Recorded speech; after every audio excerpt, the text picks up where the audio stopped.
जय हिंद दोस्तों, कैसे हैं आप लोग। उम्मीद करता हूँ अच्छे होंगे। और आइए दोस्तों, आज हम लोग प्रश्नावली 3.5 के प्रश्न कितना दूर तक कर चुके थे। प्रश्न नंबर 4 का ए और बी कर चुके थे। आइए आज सी को यानी कि थर्ड पार्ट को देखते हैं। क्या कहता है मेरा, कहता है यश ने एक टेस्ट में 40 अंक अर्जित किए। जब उसे प्रत्येक सही उत्तर पर 3 अंक मिले तथा अशुद्ध उत्तर पर 1 अंक की कटौती की गई। अब आगे कहता है दोस्तों, यदि उसे सही उत्तर पर 4 अंक मिलते, सोचने लगा यदि मुझे सही उत्तर पर 4 अंक मिलते और अशुद्ध पर 2 अंक कटते तो मेरा 50 अंक प्राप्त होता। आइए दोस्तों, इसे हम लोग बहुत ही अच्छा तरीका से सॉल्व करें। पूछता है और टेस्ट में प्रश्नों की संख्या कितनी थी। आइए सॉल्व करें। आइए दोस्तों, अब इसे हम लोग सॉल्व करें। कहता क्या है, माना, हम पहले मान लिए क्या माने कि माना सही उत्तर दिए गए प्रश्नों की संख्या। ये नहीं कि हम कितना मान रहे हैं, संख्या मान रहे हैं कि कितना तो हम सही बनाए हैं, कितना हम सही बनाए हैं। वो सही का संख्या के तो 10 तो सही बनाए हैं या 20 तो सही बनाए या 30 तो सही बनाए, वो तो मालूम नहीं है। इसीलिए हम उसको क्या मान लेते हैं, एक्स मान लेते हैं दोस्तों। और कहता है तथा अशुद्ध हम मान लिए, अशुद्ध उत्तर दिए गए प्रश्नों की संख्या। अब मैंने अशुद्ध कितने बनाए, गलत कितने बनाए, 4 ठो, 10 ठो, 15 ठो, तो जितने भी हम बनाए वो मालूम नहीं। इसीलिए हम क्या कर देते हैं, इसको हम y मान लेते हैं दोस्तों। अब आइए दोस्तों, प्रश्न के अनुसार चलें।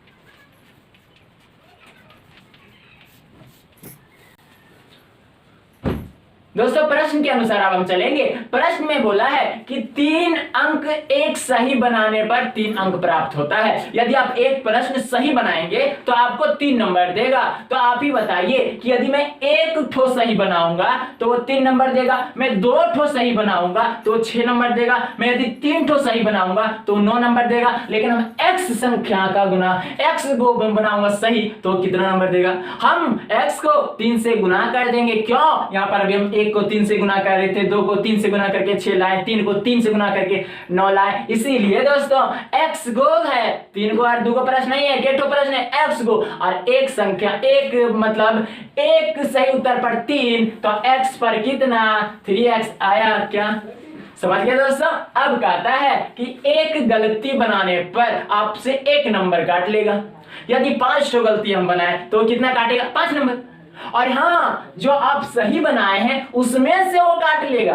अब जितना सही बनाए हैं ना उसमें से वो गलत कितना बनाए हैं वो काट लेगा। जितना प्रश्न बनाइएगा उसका 1-1 नंबर। तो यदि मैं 5 प्रश्न गलत बनाऊं तो 5 नंबर काट लेगा। यदि मैं y प्रश्न गलत बनाऊं तो y नंबर काटेगा। क्या y को 1 से गुना करके लिख देंगे क्या, हाँ, तो यहाँ पर माइनस में y और यही बराबर कितना नंबर लाया जानते हैं, कितना लाया जानते हैं, 40। ये प्रश्न बोल रहा है दोस्तों। और ये मेरा प्रश्न, ये समीकरण 1 बन गया।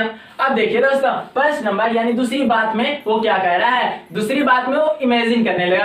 क्या सोचने लगा, यदि 1 सही बनाते और 4 नंबर देता ने और यदि 1 गलत करते तो 2 नंबर काट लेता ने तो मेरा 50 नंबर आ जाता। क्या बोला वो, 50 अंक प्राप्त हम कर लेते। यदि वो सोचने लगा कि एक सही पर 4 अंक मिलने लगता तो x सही पर कितना अंक, फॉर x इतना संख्या है और वो नंबर गुना कर देंगे तो पूरा नंबर ज्ञात हो जाएगा।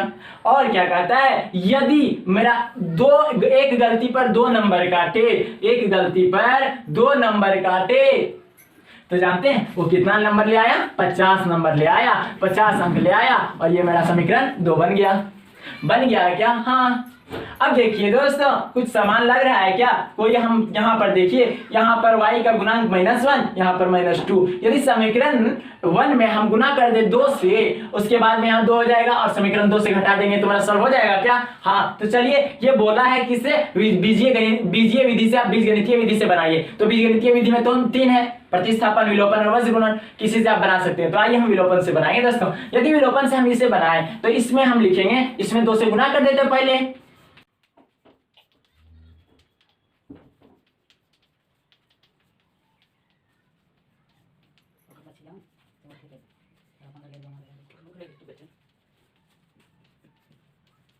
अब दोस्तों यहाँ पर देखिए क्या कह रहा है, समीकरण 1 में 2 से गुना कर दिए और कह रहा है गुना करके समीकरण 2 से घटाने पर, तो आइए हम घटा देते, पहले गुना करेंगे उसके बाद घटा देंगे। तो आइए यहाँ पर इसमें हम समीकरण 2 से गुना करते हैं, तो ये 6x बन गया, यहाँ पर 2 से गुना करेंगे और यहाँ पर माइनस में 2y और स्क्वायर 2 में 80 बन गया दोस्तों। अब हम समीकरण 2 से घटाएंगे क्या, हाँ तो चलिए घटा देते हैं, 4x माइनस में 2y और स्क्वायर 2 में 50। हम क्या कर रहे हैं, घटा रहे हैं ना, तो घटाव का चिन्ह दे दे क्या, यहाँ पहले से माइनस था एक और माइनस दे दिए तो माइनस माइनस प्लस हो गया क्या, हाँ यहाँ पर माइनस में 2y प्लस में 2y घट के ये 0 हो गया क्या।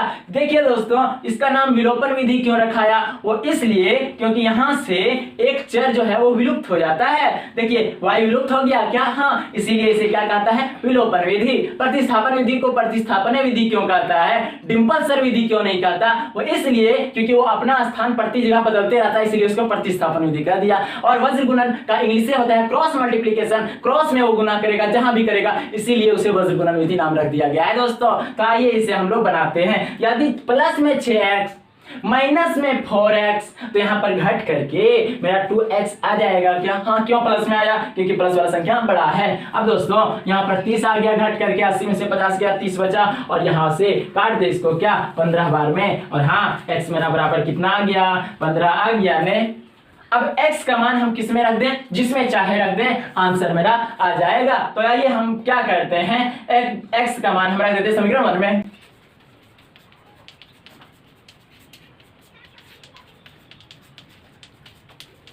दोस्तों समीकरण 1 में रख रहे हैं, समीकरण 1 ये है क्या, हाँ तो यहाँ पर 3 का 3 लिख दिए, x कितना है 15 लाए हैं, तो यहाँ पर 15 लिख दे क्या, हाँ माइनस में y और स्क्वायर 2 में 40 है क्या, हाँ अब क्या करेंगे दोस्तों, यहाँ से मेरा माइनस y रह जाएगा और स्क्वायर 2 में ये 40, यहाँ पर आप गुना कीजिए, 15 तिया यहाँ पर 15 तिया 45, यानी कि 45 उधर जाके माइनस में जाएगा, यहाँ पर प्लस में 45 है, उधर जाएगा माइनस में जाएगा, तो यहाँ पर माइनस में 45 आ गया क्या, हाँ। अब दोस्तों यहाँ पर minus y square two minus 5 बच गया, क्यों, क्योंकि यहाँ पर प्लस में 40 माइनस में 45 बराबर माइनस में 5।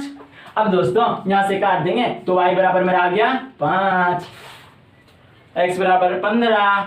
अब दोस्तों यहाँ पर देखिए वो सही कितना बनाया 15 ठो, गलती कितना बनाया 5 ठो। यदि सही बनाया 15 ठो और एक सही पर 3 नंबर देता है, बनाया 15 ठो तो 15 या 45 नंबर लाया, और दोस्तों 5 ठो वो गलत बनाया तो 5 नंबर काटेगा, क्यों, एक गलती पर 1 नंबर काटता है, तो 5 नंबर काट लिया, घटा दिया तो 40 आ गया क्या, हाँ इसका मतलब ये सही है। अब दोस्तों क्या कहता है, क्या आप इसका निकालें कि वो प्रश्नों की संख्या, तो हम यही निकाल देते हैं, तो लिख देते हैं प्रश्नों की संख्या बराबर प्रश्नों की संख्या, 15 ठो सही किया और 5 ठो गलती किया, इसका मतलब 20 ठो प्रश्न था, तो यहाँ पर लिख देंगे 15 प्लस 5 इज इक्वल टू 20, यही मेरा आंसर हो गया। अब आइए दोस्तों हम लोग क्या करते हैं आगे, अब आइए दोस्तों हम लोग डी को देखें, यानी कि पार्ट 4 को। कहता है एक राजमार्ग पर 2 स्थान ए और बी है, 100 किलोमीटर की दूरी पर है, ए और बी जो है ना 100 किलोमीटर की दूरी पर है। यदि मान लीजिए कोई गांव का नाम हो गया ए और दूसरा गांव का नाम हो गया, दूसरा शहर का नाम हो गया बी, अब इन दोनों के शहरों के बीच में कितनी दूरी है 100 किलोमीटर। अब आगे पढ़ते हैं दोस्तों, कहता है एक कार ए से तथा दूसरी कार बी से एक ही समय चलना प्रारंभ करती है। एक कार जो है वो ए शहर से और बी कार जो है बी शहर से, दूसरा कार जो है बी शहर से, दोनों एक ही समय पर चलना प्रारंभ करता है। फिर कहता है यदि ये कारें भिन्न भिन्न चालों से एक ही दिशा में चलती हैं तो वे 5 घंटा पश्चात मिलती हैं। इसे हम समझाते हैं अभी दोस्तों। और कहता है यदि वे विपरीत दिशा में चलती हैं तो वे 1 घंटे के पश्चात मिल जाती है, दोनों कारों की चाल याद कीजिए। आइए दोस्तों इसे हम आप लोगों को पूरा बढ़िया समझाते हैं। अब दोस्तों यहाँ पर देखिए बोला है कि दो शहर के बीच में 100 किलोमीटर की दूरी है, एक शहर का नाम है ए और एक जगह का नाम है बी, और इन दोनों के बीच की दूरी कितना है 100 किलोमीटर है। ठीक है दोस्तों, यहां से यहां तक की दूरी कितना किलोमीटर है 100 किलोमीटर है। अब देखिए दोस्तों 2 कार है, क्या है 2 कार। अब चलिए हम उसे पहले मान लेते हैं, अब आइए दोस्तों हम लोग इसे सॉल्व करें। तो दोस्तों यहाँ पर पहले हम मान ले रहे हैं, क्या मान रहे हैं कि माना पहली कार जो है उसका चाल जो है ना वह x किलोमीटर प्रति घंटा है, मान लिए। अब दूसरी कार जो है उसको हम y किलोमीटर प्रति घंटा के स्पीड से वो दौड़ता है, उसकी चाल है वो मान लिए। इसका मतलब हुआ 1 घंटे में वो y किलोमीटर दूरी तक चल जाता है, 1 घंटे में x किलोमीटर दूरी तक चल जाता है। अब दोस्तों यहाँ पर आपको एक चीज और समझाते हैं, यहाँ पर जो कहता है एक ही दिशा में और कहता है विपरीत दिशा में, इसका मतलब क्या है यहाँ पर समझिए दोस्तों। यदि कह दे कि यहाँ पर दो शहर है, इसके बीच की दूरी 50 किलोमीटर है, मान लेते हैं 50 किलोमीटर है। जो एक कार जो है उसका नाम ए है, वो चलना प्रारंभ कर रहा है उधर।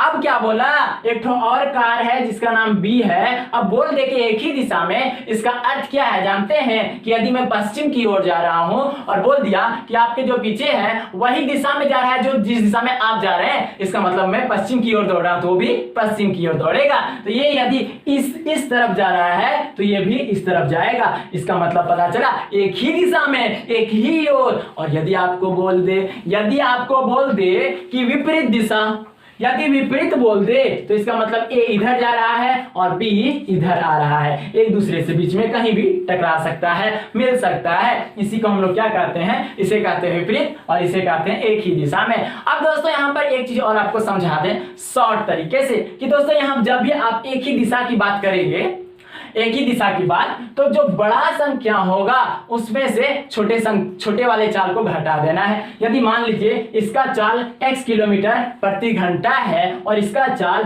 y किलोमीटर प्रति घंटा है, तो ये क्या करेगा, घट के काम करेगा। दोनों को यदि अपेक्षित चले, रिलेटिव चाल स्पीड देखें दोनों का, तो क्या हो जाएगा x माइनस वाई। और दोस्तों यदि दोनों एक ही तरफ आ रहे हो, एक विपरीत दिशा में, तो हम यहाँ पर क्या होगा, चाल जो होगा वो जुट के काम करेगा, जोड़ा के काम करेगा। तो इतना दूर तक समझ गए हैं क्या। अब आइए दोस्तों हम यहाँ पर आपको समझाते हैं। तो दोस्तों यहाँ पर देखिए पहला क्या बोला है जानते हैं, पहला बोलता है कि एक ही दिशा में दोनों कारों की चाल, तो हम पहले निकाल लेते हैं। यहाँ पर देखिए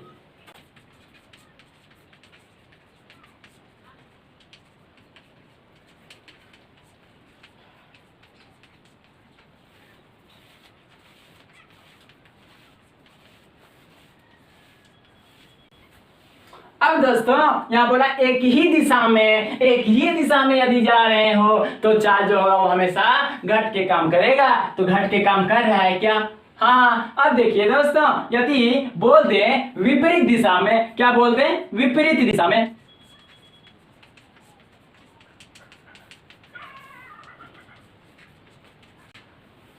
देखिए दोस्तों यहाँ पर विपरीत दिशा में दोनों कारों की चाल बराबर कितना है, x प्लस वाई। यदि विपरीत चाल एक दूसरे की ओर आएगा तो चाल जुट के काम करेगा, इसीलिए वो जल्दी पहुंच जाएगा। इसीलिए दोस्तों यहाँ पर क्या हुआ, जुट के काम करेगा। दोस्तों अब आइए इसे हम लोग प्रश्न के अनुसार चलें। प्रश्न क्या कहता है,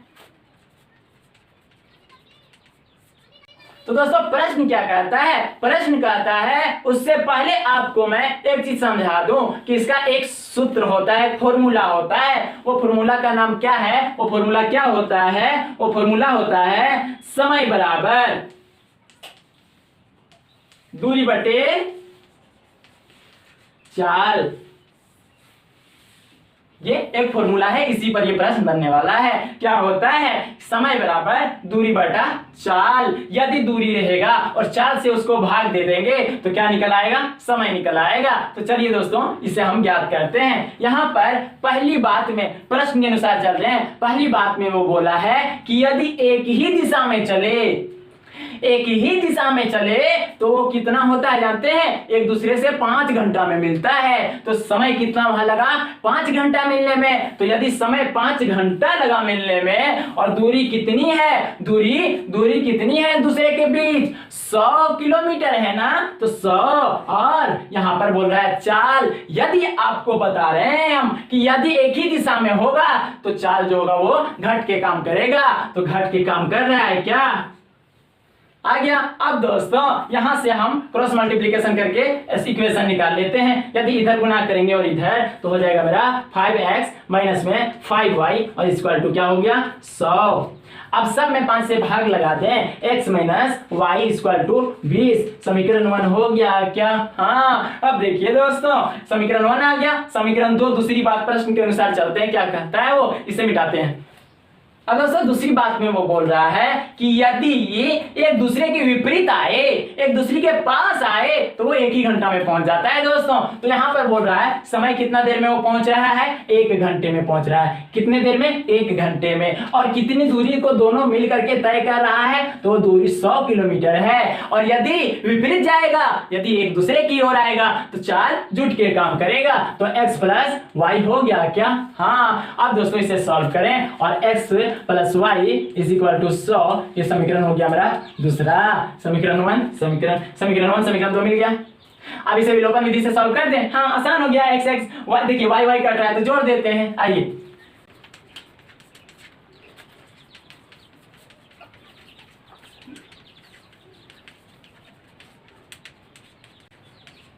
दोस्तों समीकरण 1 और समीकरण 2 को हम लोग जोड़ रहे हैं। तो समीकरण 1 यहाँ पर कितना है, x माइनस वाई और इक्वल टू 20 है ना।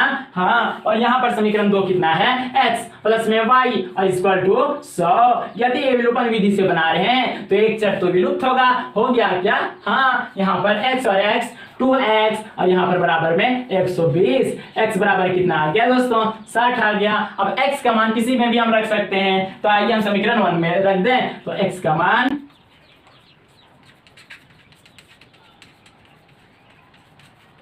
यही समीकरण 1 में रख दें तो यहाँ पर है मेरा x कितना है 60 और माइनस में यहाँ पर y और इक्वल टू में 20। y बराबर निकालते दोस्तों तो उधर जाकर के माइनस में 40 हो जाएगा, प्लस में उधर में माइनस 60 और प्लस में 20 माइनस 40 बचा और माइनस y माइनस 40 बराबर माइनस माइनस कट जाएगा तो 40 आ गया क्या? हाँ y बराबर 40 आ गया, x बराबर 60 आ गया। बैठा के मन दिखा दे क्या? चलिए दिखाते हैं। यदि x कितना है, x कितना है, यदि कितना है देख लीजिए। यदि x जो है 60 है, y कितना है 40 है। यदि यहाँ पर 40 और 60 घट के 20 आया और 20 को यदि हम 100 से भाग दे दें, 20 से भाग दे 100 को 5 आया, 5 के बराबर आ गया क्या? हाँ। इसका मतलब ये सही हुआ। तो पहली कार बराबर 60 और दूसरी कार बराबर 40। आइए आगे देखते हैं।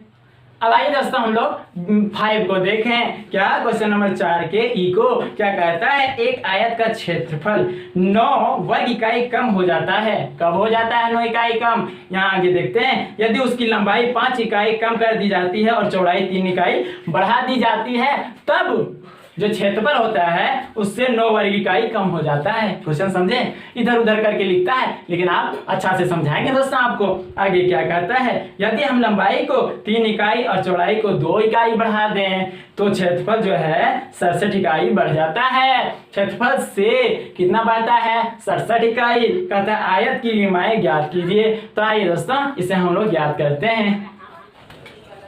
अब आइए दोस्तों हम लोग इसे सॉल्व करें। अब देखिए दोस्तों यहाँ पर मैंने एक आयत ले लिया, एक रेक्टेंगल ले लिया दोस्तों। तो यहाँ पर ये मैंने आयत लिया और लंबाई को L कहते हैं। लंबाई को क्या कहते हैं? L से लेंथ होता है, L कहते हैं। यानी कि लंबाई, हम यहाँ पर लंबाई को x मान ले रहे हैं। x मान लिए ना, तो लंबाई मेरा क्या हो गया x।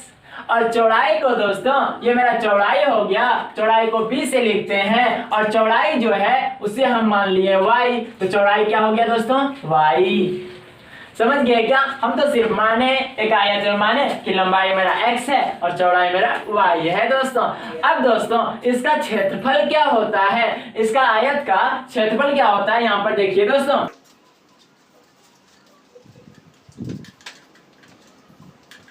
आयत का क्षेत्रफल बराबर होता है दोस्तों, क्या होता है? लंबाई गुने चौड़ाई। लंबाई गुने चौड़ाई। तो लंबाई कितना माने हैं? x गुना चौड़ाई, चौड़ाई कितना माने हैं? y। यहाँ इंटू देने की आवश्यकता है क्या? नहीं। क्यों? दो चर एक जगह रहे और बीच में कोई साइन ना रहे, कोई चिन्ह ना रहे, इसका अर्थ है कि दोनों वो गुना में है। अब दोस्तों इतना तो जान गए, आयत का क्षेत्रफल हो गया मेरा क्या? x गुने y, यानी कि लंबाई गुने चौड़ाई। आइए अब हम लोग प्रश्न अनुसार चलें, प्रश्न के अनुसार चलें। तो दोस्तों प्रश्न में क्या कहता है दोस्तों, आइए इसे देखते हैं और समझते हैं दोस्तों हम लोग। अब दोस्तों प्रश्न में क्या कहता है जानते हैं कि यदि उसकी लंबाई में कितना बढ़ा कम कर दिया जाए 5 और चौड़ाई में 3 इकाई बढ़ा दी जाए। तो दोस्तों यहाँ पर लंबाई मेरा कितना है, x है, और क्या कर रहा है 5 इकाई कम कर दे रहा है। तो यदि x में 5 इकाई कम कर दे रहा है तो दोस्तों आगे क्या कहता है, यदि उसकी चौड़ाई में 3 इकाई बढ़ा दी जाए, उसकी चौड़ाई क्या है, उसकी चौड़ाई y है, और क्या कर रहा है 3 इकाई बढ़ा दे रहा है, तब क्या कहता है पहला लाइन, फर्स्ट का पहला लाइन कहता है कि 9 इकाई कम हो जाता है उसके क्षेत्रफल से। क्षेत्रफल कितना आया है x गुने वाई, x गुने वाई से कितना कम हो जाता है 9। यही तो बोला है दोस्तों, यहाँ भी क्षेत्रफल इसीलिए बराबर हो गया। देखिए यहाँ पर x गुना वाई है, यहाँ पर x गुना वाई है, थोड़ा ये जो आया इससे 9 कम आ गया इसीलिए हम इधर लगा दिए और ये बराबर आ गया। क्या अब इसे हम लोग सॉल्व करेंगे और समीकरण नंबर 1 मेरा यही दे देगा। अब दोस्तों यहाँ पर समीकरण 1 कैसे देगा, देखिए x को यदि ऐसा जहां भी रहे आपको गुना करने के लिए कहे तो इससे जो है इसको गुना कीजिए, फिर इसको इससे गुना कीजिए, फिर इससे इसको और इससे इसको। आइए दोस्तों x को y से गुना करें, दोनों जगह प्लस है इसीलिए प्लस में आएगा xy। यहाँ को यहाँ से गुना करें तो प्लस दोनों जगह है तो 3x।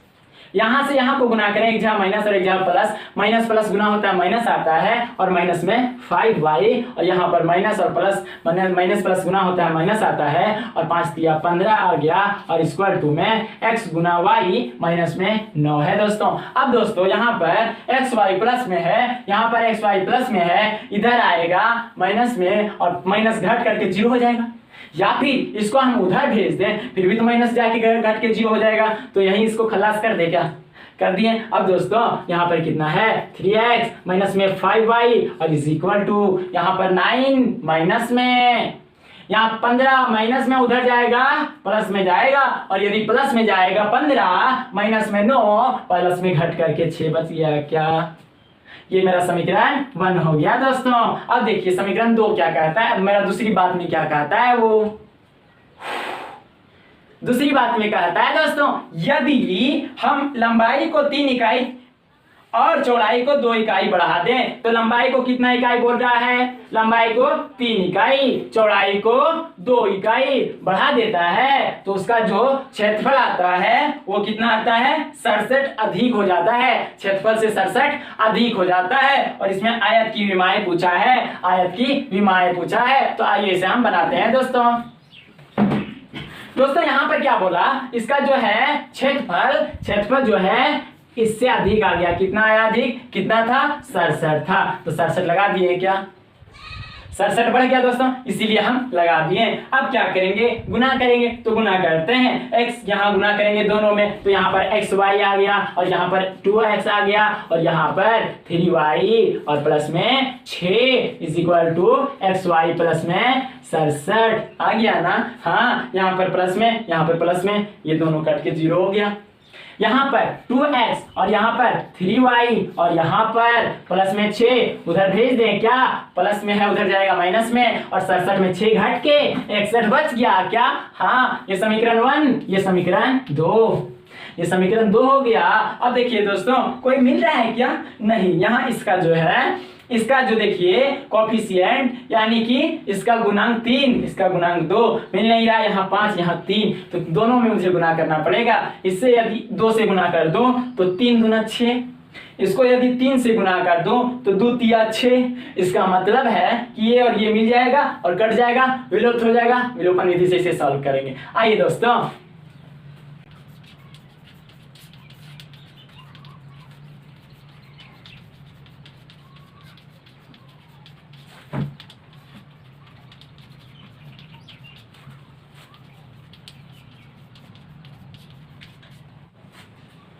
अब दोस्तों समीकरण 1 में हम 2 से गुना कर रहे हैं। समीकरण 2 ये है मेरा क्या, समीकरण 1 ये है मेरा क्या, हाँ इसमें 2 से गुना कर रहे हैं। देखिए यहाँ गुना किए तो ये मेरा 6x बन गया यहाँ पर, और गुना किए इसमें देखिए दोस्तों यहाँ 2 से गुना किए -10 बन गया, माइनस में 10y बन गया, और यहाँ पर 2 से गुना किए बराबर 12 बन गया क्या, हाँ। अब दोस्तों हम 3 से गुना कर रहे हैं, 3 दूना 6x आ गया क्या, हाँ। यहाँ पर आगे बोलता है 3 से गुना कर रहे हैं तो ये मेरा 9y और स्क्वायर 2 में 3 से गुना कर रहे हैं तो 3 और 18 183 आ गया दोस्तों।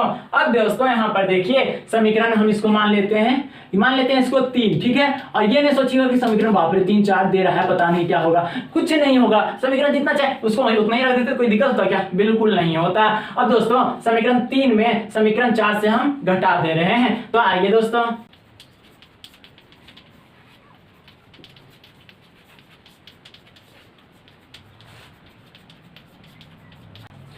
समीकरण 3 में समीकरण 4 से घटा रहे हैं, तो समीकरण 3 मेरा ये हो गया क्या,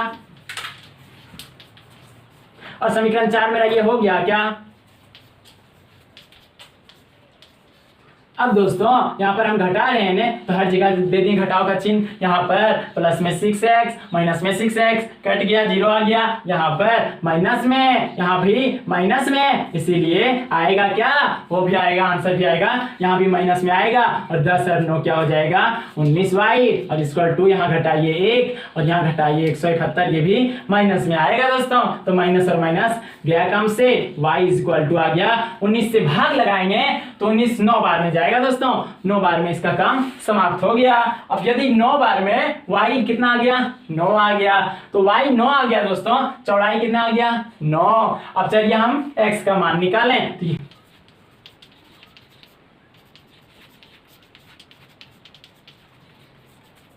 समीकरण 1 कितना है, कहाँ है, यहाँ है ने, तो ये मेरा 3x और माइनस में 5 y के जगह पर 9 बैठा दिए और स्क्वायर 2 में 6 है ना, हाँ। अब दोस्तों यहाँ पर 3x, यहाँ पर माइनस में आ रहा है, 9 × 5 = 45, उधर जाएगा प्लस में, अब 45 और 6 है पहले से, 45 6 51 हो गया दोस्तों, ये हम लिख दिए 51, और x इक्वल टू यहाँ 3 से भाग देंगे, आ गया मेरा 17, यानी कि कितना आ गया x 17, और y मेरा कितना आ गया 9, चौड़ाई कितना हो गया 9, लंबाई कितना हो गया 17। तो यहाँ लिख दे क्या, यहाँ पर आप लिखा हुआ देख लिए होंगे दोस्तों। तो उम्मीद करता हूँ ये आपको काफी पसंद आया होगा, और पसंद आया होगा तो आप लाइक करें, कमेंट करें, शेयर करें दोस्तों। आप नहीं सब्सक्राइब किए तो कर लें, दोस्तों से भी करवाएं सब्सक्राइब। बहुत बहुत शुक्रिया।